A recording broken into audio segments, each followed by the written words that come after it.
Out bass fishing tonight. We hit the water at 4 o'clock. We caught 8 largemouth that we kept. Caught quite a few. We lost a few. And 1 smallmouth here.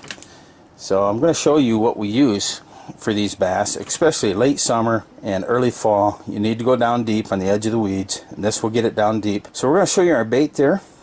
It is the Strike King with the innovation on the end of it, and we're going to show you the difference between a largemouth and a smallmouth. And just going to show you this bass is 18 inches. So these bass ran between 17 and 18 inches tonight. The bait that we're using is the Strike King with a reaction innovation hooked onto that. Here are the reaction innovations that I use. These are the Sexy Shad.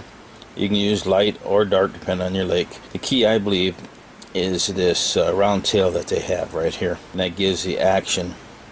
At least for my lake, split tail does not work like the round tails do. Here's the Strike Kings that I use. What I like about these is you got the big hook, but you got this little hook in the back here, so you can slide that innovation on there, that shad, and you can lock right into it so it can't be taken off. And it's a real heavy sinker. It gets down and it's weedless, so you can throw it right up the edge of the weeds, even into the weeds, and you can drag that through real slow, and the bass in those weeds will just hit that.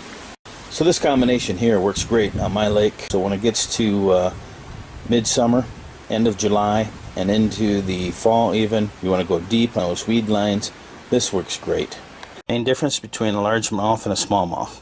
Well, smallmouth for one fights a lot better. When they hit it hard. A largemouth usually just grabs on. The largemouth, for the part of the mouth here, when you close this hard part of the mouth here stops behind the eye of the largemouth bass. On a smallmouth here, when you close this, it stops halfway into the eye.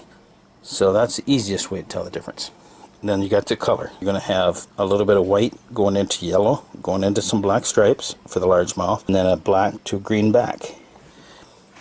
In the smallmouth, you're going to go to a pewter color, white, but the older they get, it's real silver or pewter. It's beat up a lot because they're always feeding into the rocks. You're going to see a little bit of black striping, and then up here, it's going to be brown. It's going to be a darker color, so dark brown almost instead of black.